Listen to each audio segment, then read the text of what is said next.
ಕಳೆದ ಹಲವಾರು ದಿನಗಳಿಂದ ತಿಂಗಳುಗಳಿಂದ ಬಿಡದಿ ಭಾಗದಲ್ಲಿ ರೈತರು ಅವರ ಜಮೀನುಗಳನ್ನ ಕಳ್ಕೊಳ್ತಕ್ಕಂಥ ಒಂದು ಆತಂಕದ ದಿನಗಳನ್ನ ಎದುರಿಸ್ತಾ ಇದ್ದಾರೆ. ನಮ್ಮೆಲ್ಲರಿಗೂ ಕೂಡ ವಿಷಯ ತಿಳಿದಿರೋ ಹಾಗೆ ರಾಜ್ಯ ಸರ್ಕಾರ ಯಾವ ರೀತಿ ರೈತರನ್ನ ವಿಶ್ವಾಸಕ್ಕೆ ತಗೊಂಡು ಹೋಗ್ದಿರಾ ಕೆಲವೊಂದಷ್ಟು ಅವರ ನಡೆಗಳು ನಡವಳಿಕೆಗಳು ಪ್ರತಿನಿತ್ಯ ರೈತರಲ್ಲಿ ಒಂದು ಆಕ್ರೋಶ ಉಂಟು ಮಾಡ್ತಾ ಇರತಕ್ಕಂಥದ್ದು ಬಹಳ ಸತ್ಯ. ಇದು ಬಹುಶಃ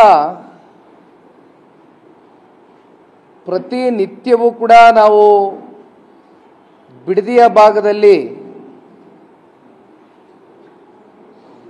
ರೈತರು ಹಳ್ಳಿಗಳಿಗೆ GBDA ಅಧಿಕಾರಿಗಳು ಪೊಲೀಸ್ ಅಧಿಕಾರಿಗಳು ರೈತರ ಬಳಿ ಹೋಗಿ ಸರ್ಕಾರದ ಕೆಲವೊಂದಷ್ಟು ವ್ಯಕ್ತಿಗಳು ಮಾಡಿರ್ತಕ್ಕಂಥ ಆದೇಶವನ್ನೇ ಮುಂದಿಟ್ಕೊಂಡು ಇವತ್ತು ಅವ್ರಿಗೂ ಕೂಡ ಬಹುಶಃ ಕೈ ಕಟ್ಟೆ ಹಾಕ್ದಂಗೆ ಆಗಿದೆಯೇನೋ ಅಂತಕ್ಕಂಥದ್ದು ಭಾವಿಸ್ಬೇಕಾಗ್ತದೆ. ಆದರೆ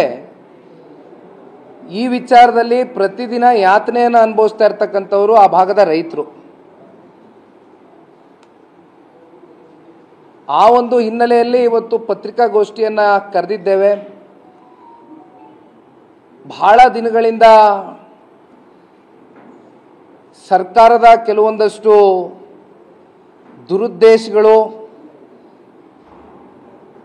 ಇವತ್ತು ರೈತರ ವಿರುದ್ಧವಾಗಿ ಅವರ ಜಮೀನನ್ನು ಕಸ್ಕೊಳ್ತಕ್ಕಂಥ ಪ್ರಯತ್ನವನ್ನು ಏನು ಮಾಡ್ತಾ ಇದ್ದಾರೆ,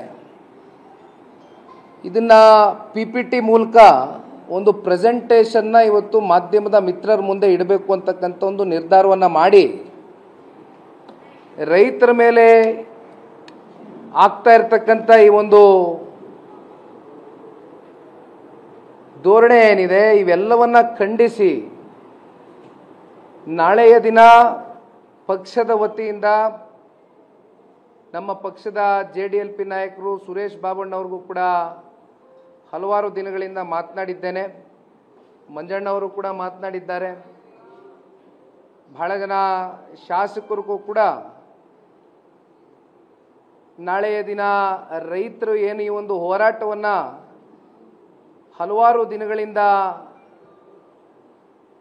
ಪ್ರತಿನಿತ್ಯವೂ ಕೂಡ ಅಲ್ಲಿ ರೈತ ಹೋರಾಟಗಾರರು ಈ ಒಂದು ವಿಚಾರಕ್ಕೆ ಸಂಬಂಧಪಟ್ಟಂತೆ ಈ ಒಂದು ಭೂ ಸ್ವಾಧೀನ ಪ್ರಕ್ರಿಯೆಯನ್ನು ಕೈ ಬಿಡಬೇಕು ಅಂತಕ್ಕಂಥ ಹಿನ್ನೆಲೆಯಲ್ಲಿ ಎಲ್ಲರೂ ಏನು ಸೇರಿದ್ದಾರೆ ಅವರೆಲ್ಲರೂ ಕೂಡ ಭೇಟಿಯನ್ನ ಮಾಡಿ ಅವರ ಜೊತೆಯಲ್ಲಿ ಜನತಾದಳ ಪಕ್ಷ ಈ ವಿಚಾರದಲ್ಲಿ ಕೇವಲ ಇದು ಒಂದು ದಿನದ ಹೋರಾಟ ಆಗಲಿ ಒಂದು ದಿನದ ಒಂದು ಪ್ರತಿಭಟನೆಯ ಕರೆ ಕೊಟ್ಟಿರ್ತಕ್ಕಂಥದ್ದಲ್ಲ. ರೈತರಿಗೆ ಏನು ಅನ್ಯಾಯ ಆಗ್ತಾ ಇದೆ, ಇತ್ತೀಚೆಗೆ ಹಲವಾರು ಘಟನೆಗಳು ಇತ್ತೀಚೆಗೆ ನಡೆದಿರ್ತಕ್ಕಂಥ ಘಟನೆ ನಮ್ಮ ದೇವನಹಳ್ಳಿ ತಾಲೂಕಿನ ಚನ್ನರಾಯಪಟ್ಟಣ ಹೋಬಳಿಯಲ್ಲೂ ಇದೇ ರೀತಿ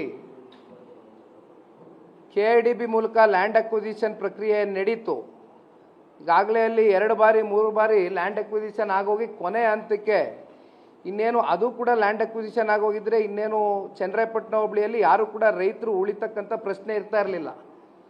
ಆ ಹಿನ್ನೆಲೆಯಲ್ಲಿ ಬಹುಶಃ ಹತ್ತತ್ರ 1000 ದಿನಕ್ಕಿಂತ ಹೆಚ್ಚು ದಿನಗಳು ರೈತರು ಬೀದಿಲಿಳಿದು ಹೋರಾಟ ಮಾಡಿ ಸದ್ಯದ ಮಟ್ಟಕ್ಕೆ ಒಂದು ಹಂತದ ಒಂದು ರಿಲೀಫ್ ಸಿಕ್ಕಿರ್ತಕ್ಕಂಥದ್ದು ನಾವು ನೋಡಿದ್ದೇವೆ.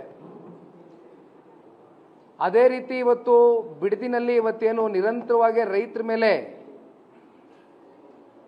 ರಾಜ್ಯ ಸರ್ಕಾರ ನಡ್ಕೊಳ್ತಾ ಇರ್ತಕ್ಕಂಥ ಈ ರೀತಿ ಇದೆ, ಇವೆಲ್ಲವನ್ನ ಖಂಡಿಸಿ ನಾಳೆಯ ದಿನ ಉಗ್ರವಾಗಿ ಜನತಾದಳ ಪಕ್ಷದ ವತಿಯಿಂದ ಒಂದು ಹೋರಾಟ ಮತ್ತು ಪ್ರತಿಭಟನೆಯ ಮೂಲಕ ರೈತರ ಪರವಾಗಿ ಕೇವಲ ಒಂದು ದಿನದ ಹೋರಾಟ ಅಲ್ಲ, ಇದನ್ನ ತಾರ್ಕಿಕ ಅಂತ್ಯಕ್ಕೆ ತಗೊಂಡೋಗ್ತಕ್ಕಂಥದ್ದು ಜನತಾದಳ ಪಕ್ಷದ ಎಲ್ಲ ನಾಯಕರುಗಳ ಒಂದು ಗುರಿ ಅಂತಕ್ಕಂಥದ್ದು ಬಹಳ ಸ್ಪಷ್ಟವಾಗಿ ಹೇಳ್ತೇನೆ. ಜೊತೆಯಲ್ಲಿ ನಾಳೆಯ ದಿನ ನಮ್ಮ ಕೇಂದ್ರದ ಸಚಿವರು ಮಾಜಿ ಮುಖ್ಯಮಂತ್ರಿಗಳಾಗಿರ್ತಕ್ಕಂಥ ಸನ್ಮಾನ್ಯ ಕುಮಾರಣ್ಣ ಅವರು ಕೂಡ ವಿಡಿಯೋ ಕಾನ್ಫರೆನ್ಸ್ ಮೂಲಕ ಆ ಒಂದು ಹೋರಾಟದಲ್ಲಿ ಪಾಲ್ಗೊಳ್ತಾರೆ.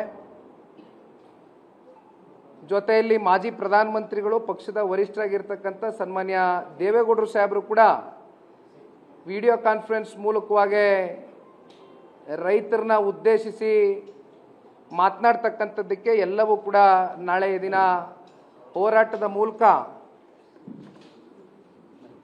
ಆ ಭಾಗದ ಮಾಜಿ ಶಾಸಕರಾಗಿರ್ತಕ್ಕಂಥ ಮಂಜಣ್ಣ ಅವರು ಎಲ್ಲರೂ ಕೂಡ ಕಾರ್ಯಕರ್ತರು ಮುಖಂಡರು ಜೊತೆಯಲ್ಲಿ ರೈತ ಹೋರಾಟಗಾರರು ಕೂಡ ನಮ್ಮ ಜೊತೆಯಲ್ಲಿ ನಾಳೆಯ ದಿನ ಪಾಲ್ಗೊಳ್ತಾ ಇದ್ದಾರೆ.